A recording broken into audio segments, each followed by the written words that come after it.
think you saw that one, the Shopify one, that the Shopify president, it's a very interesting story. Let's just plug it in quickly that he said thanks for saying this to a tweet which was done by one entrepreneur. When we looked into the entrepreneur, he's a Spanish entrepreneur, lives in Spain, is Argentine, and his name is Martin Warsawski. And he, according to himself, according to his tweet, serves on the board of Axel Springer, which owns Politico, which is a good magazine newspaper. The Politico article, according to Martin Warsawski, was one-sided, supported Hamas and all that. He wrote a long tweet. But the interesting thing is that Shopify president went and endorsed his pro-Israeli stance on that tweet. And we did the story. A lot of people came and they talked about that it's wrong from such a big brand, a platform which helps people set up shops, online shops, e-commerce shops. And one of the biggest person, like the president of the company, supporting openly, publicly a pro-Israeli stance. Of course, and why would you support them? And another story that we also covered that's very similar to this is Reebok. So basically, Reebok, they faced a lot of boycott pressure because they were sponsoring the Israeli Football Association, and we also saw this similarly with McDonald's. As you know, as much as they'd like to, there's a case right now, by the way. Basically, people are really angry at this UK musician, Stormzy, and they're really angry with him because basically he came and said that no, McDonald's does not support what Israel is saying when everyone was like, hey, like we've seen the photos. We've seen the photos of the IDF soldiers sitting with their Happy Meal boxes. It's like if you want to make money through influencing, if you want to make money through pushing certain messages out, you know, make that money. But is it worth it? You know, is it worth compromising your morals? And I think even with the president of Shopify, sometimes, Majid, we really have to pose the question of, you know, do these people really believe in this? Because think about it. We all see what's happening in Gaza. We all see what's happening in Palestine, the torment that all of these families are going through.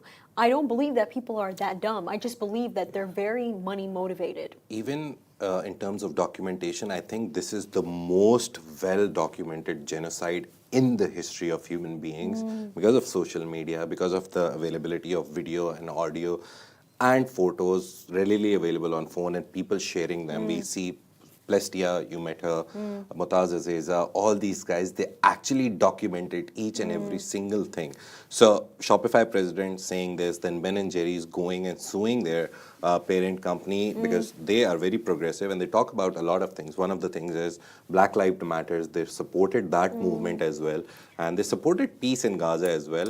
It's happening. Which brings me to my point of, I know that the president of Shopify is not a complete idiot. Yeah. I know that he's not an idiot. Yeah. You have, you know, with these businesses, they want something, they want monetary value back from Israel. Yeah. That's all that it is. But is it worth compromising your morals and your human instincts to see something that's wrong and stand back? Is it worth compromising it for more money? I'm not sure about that. But speaking of the documentation about this is the most documented genocide in history, just very recently, you know, there's a report of an ABC journalist who was killed, and not only him, but his entire family. While they were sleeping, right? It's almost that they're trying to do this to prevent further documentation. Yeah. It's just completely worrisome. But and it's not just like Middle Eastern media there to cover the genocide that's happening. The whole international media, everyone is literally there. And I remember when it started, everyone was reporting from a distance, so they didn't know the ground facts. Then they started confirming the ground fact from a lot of people, like Ministry of Health of Palestine, the Palestinian Authority, which is right now in charge. They started getting facts, and then they started going in the field, and they saw literally what was happening. So the Western media also, some of them, they literally in the start were very apologist for Israel, that, oh, they did October 7, and this is Hamas, and that is why they're retaliating. But when they went on the ground, they saw mosques being bombed, hospitals being bombed, because Israel thought there was Hamas terrorists in it. They realized that, no, something is going wrong here. Something is completely and then they wrong. finally realized, we saw one of the best examples I will give for like the next 10 years, Piers Morgan. completely now he has changed he's become from an Israeli apologist and always saying, oh, Hamas, because of Hamas, now he's finally started to Not agree. really. Not really, but at least we see a change of tone. At least now when he talks about it, he understands that yes, whatever Israel is doing is wrong. He doesn't call it a genocide still. He says that, oh, them killing civilians is wrong. And why does he not call it a genocide? Yeah, he will never call it right. And that's what I mean, Majid. It's with all these characters, it's definitely them prioritizing monetary value. Yeah. Even after seeing that the Israeli Finance Ministry themselves have publicly revealed that to do all of this, they're spending $31 billion. But Majid, I just want to kind of move to another topic. So we've spoken about Unilever and, the ice cream business. And I would say that somebody who's a part of the ice cream business here, and their business is slowly growing more and more, it's House of Pops. Yeah. So House of Pops, I don't know if you guys have seen them, but they do like these very organic flavors, banana, it doesn't have any artificial flavors in it. But, no artificial sweeteners, no preservatives. And their founder is Mazen Kannan, and I believe and the other co-founder, which I would say is a hidden co-founder, not many people know this, is his wife. I believe her name is Marcela, and she's Costa Rican. But beside the point, I find Mazen Kannan's story so interesting. He's a Lebanese founder, and I was watching his podcast with Conversations with Lulu Kazan, and this was a story, by the way. He was told that he's not fit to run the ice cream business, and the way that it actually all happened? It was all through email. So basically, they were all talking on an email. It's ice cream business. All the characters in that, they were just talking, and by mistake, they actually tagged him on the email, where they basically said, Mazen Kannan is not fit to run the ice cream business. And right after that, we've seen what he's built. House of Pops, it expanded so quickly. We see it everywhere.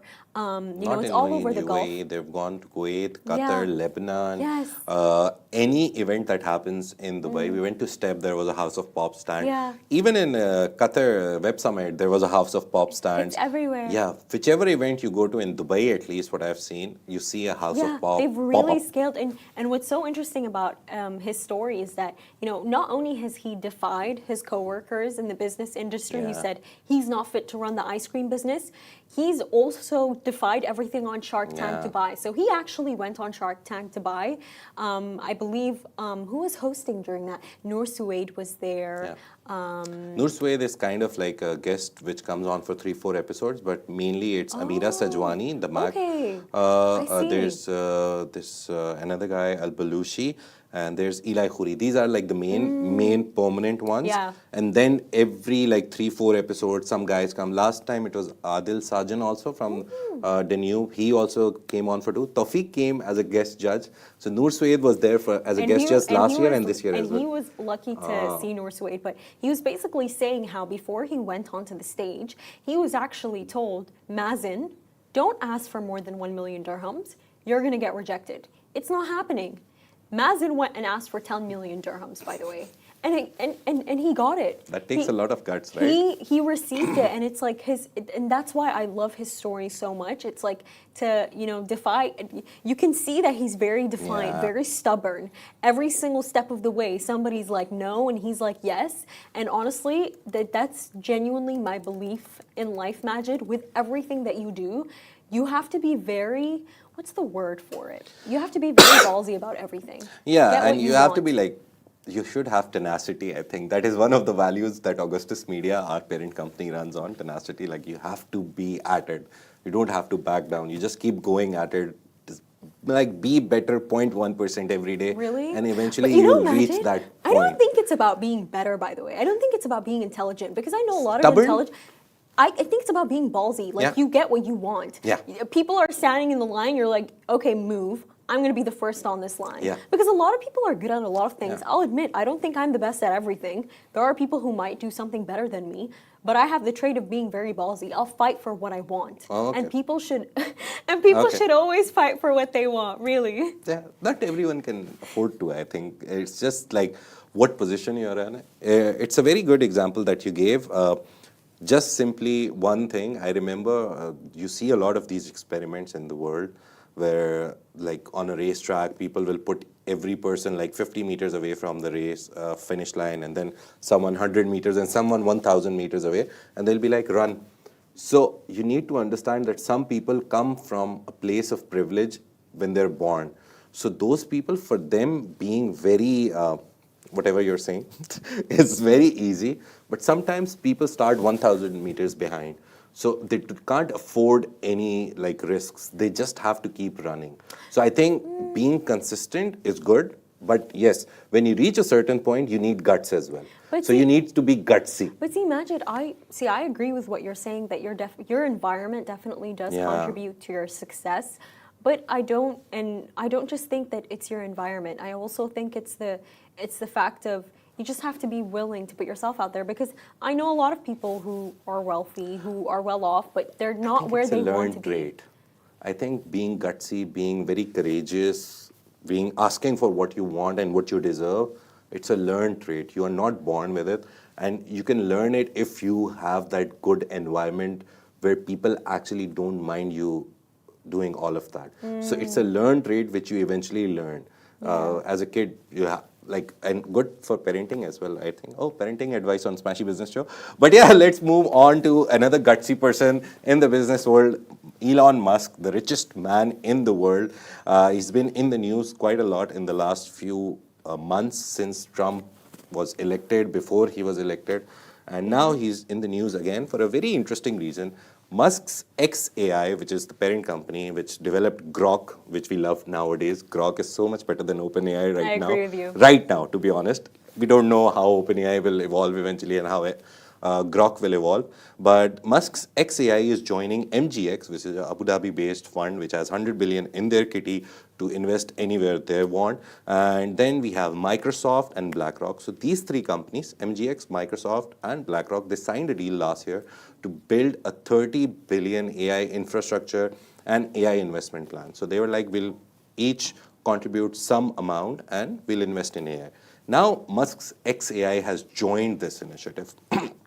The thing is, it's important because NVIDIA now already has joined as an advisor, and it was there, but now it officially joins the group according to a statement which was released on Wednesday. Now, the initiative, now renamed the AI Infrastructure Partnership, AIP, will focus on AI-related infrastructure investments, primarily in the U.S., with some funds allocated to partner countries. Now, additional investors are expected to join. BlackRock CEO Larry Fink said long-term infrastructure projects like AI data centers are attracting interest from pension funds and insurers. And Microsoft, which has invested $13 billion in OpenAI, remember, OpenAI, adversary to xAI, is increasingly developing its own AI models, aiming to compete with its partner. Meanwhile, Musk has publicly feuded with OpenAI CEO Sam Altman over the company's for-profit shift. Despite these tensions, Microsoft, BlackRock, and Abu Dhabi's MGX are collaborating with Musk's xAI in this massive AI infrastructure push. Oh, sorry, my bad. Now, MGX, overseen by His Highness Sheikh Tahnoon bin Zayed Al Nahyan, has been a major AI investor. It has also contributed to U.S. President Donald Trump's $500 billion AI investment plan called Stargate. Now, His Highness Sheikh Tahnoon met Trump, Musk, Microsoft's Satya Nadella this week to discuss increasing Emirati investments in U.S. technology and energy. And the demand for AI has fueled a race to build massive data centers. Energy companies NextEra and GE Vernova will collaborate with AIP to scale energy solutions for these facilities. Very interestingly, a Bloomberg report last year projected that AI data centers, which are becoming the prime property right now, will consume 1,580 terawatt hours of electricity by 2034. Which is equal to India's current energy use. So all the AI data centers in the world will be using in energy which India is using right now. Very big thing. And Grok, xAI. Do you like Grok? It's way better Why? than ChatGPT. Why? What is the difference? Like the language, the vocabulary it uses, what? First of all, it's quicker, but the language is much more sophisticated. Oh. which I don't like so much. It's like, be a little bit dumb. It's too smart. It's too smart. And it's, Grok? yeah, it's really smart and it's really good at research. It's Yeah. like it, and when you ask it for actual reliable sources, it finds them. Nice. It finds them. Like when I ask it, I'm like, hey, does this exist? It's like, no. And it's right, because I go and do my own search, Yeah. and I compare it to Grok, and I'm like, oh my God, I can trust Grok. I can't trust ChatGPT all the time, though. Yeah. You have to like, even if you do search, you have to go to the claims, read it yourself, whatever it's claiming, and sometimes those reports are very long. But I think with Grok, the good thing that I found was it also goes through the tweets, it also goes through X posts, and it also tries to find context from there as well. So it's not just Google's like using search mechanics from Google or anything. It also goes and searches the tweets. So if someone important has tweeted about something, it will give you that tweet as well. That we're still calling it tweet. Now they're called X posts. But yeah, they also go and finds context from X posts. So kind of like it's people are also whatever they're contributing to X eventually goes into Grok's data set, and it also retrieves information from there. So it's very interesting to find out that. Oh. Yeah, so if you write a tweet, it will be added to Grok's like intellectual capability and data. And eventually, if someone asks something about whatever you tweeted about, eventually X will refer to it. But the good thing is it refers to it as an X post. It clearly separates the two. My search says this from Google and for all the links, and tweets say this. So it's very interesting. Let's see. Both of them are evolving. Everyone is doing something new every day. So we'll soon see something. Continuing with the topic of Musk, His Highness Sheikh Tahnoon, he's on a Washington visit, and he has met with Elon Musk in Washington, D.C. to discuss the role of artificial intelligence and advanced technology in government systems. The talks focused on leveraging AI to enhance efficiency in service delivery and exploring collaboration in key sectors where technology can drive transformation. The meeting reinforced the UAE's commitment to digital innovation on a global scale. Now, in another key meeting, Sheikh Tahnoon sat down with Oracle co-founder and CTO Larry Ellison to discuss advancements in AI and their impact on sustainability and quality of life. Now, they explored opportunities for investment and strategic cooperation with a focus on expanding innovation-driven solutions across multiple industries. Both sides emphasized the importance of fostering long-term partnerships and cutting-edge technology. And His Highness Sheikh Tahnoon also met with the current US President Donald Trump. Yesterday we talked about it in detail, but just to give you a preview, where he conveyed greetings from UAE President His Highness Sheikh Mohammed bin Zayed Al Nahyan, and discussions also centered on strengthening the long-term strategic partnership between the UAE and the US, with a particular focus on accelerating investments in AI, infrastructure, energy, and healthcare, which are the key pillars of sustainable development. Now, on his Washington visit, Sheikh Tahnoon also met with U.S. Treasury Secretary Scott Bessent to discuss economic and financial cooperation.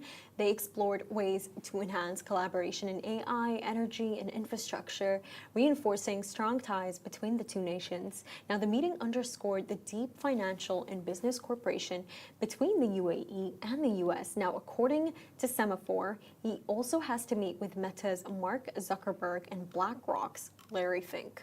Yeah, and these are the top stories for today. Let's move on to our segment where we try to find out how did they do it. And today we're talking about vertical integration and Majid Al Futtaim's retail empire. So first of all, Majid Al Futtaim mastered vertical integration by controlling multiple stages of its business, from real estate to retail to entertainment. Just to give you an idea of what vertical integration is, it's when a company takes control of multiple steps in its supply chain instead of relying on outside suppliers or partners. So just to give you an example from the top of my head, if you're starting a burger joint, if you raise your own cows and if you make your own spices, that will be vertical integration, because you won't be buying meat and spices and everything from someone. Now, with Majid and Al Futtaim, so rather than them relying on external suppliers, they have actually developed their own shopping malls. You know, we've seen this in Mall of the Emirates, City Center, Hypermarks, Carrefour, and entertainment brands, Vox Cinema, Ski Dubai. Now, this integration allows Majid Al Futtaim to reduce costs, maintain quality control, and create a seamless customer experience across its properties. Now, instead of just being a mall developer, it became an all-encompassing lifestyle provider. And by owning multiple aspects of the customer journey, MAF ensured long-term sustainability and resilience against economic fluctuations. So if something's price rises in their supply chain, they can always make up for it from the other side. So it makes it a dominant force in the Middle Eastern retail sector. And yeah, with that, we come to the end of today's Smashi Business Show. If you enjoyed the show, make sure to follow us on all social media platforms. You'll find us as Smashi Business everywhere. And don't forget, we also have our daily newsletter packed with the latest news and trends and deep dives. You can subscribe to it using the link in the description. This is the Smashi Business Show. It's a Smashi Business production, part of the Augustus Media Podcast Network. We're proud to have 1.5 million monthly listeners across all platforms. And if you're one of them, a huge thank you for being part of our journey. Have a great day. See you tomorrow. Take care. Bye-bye.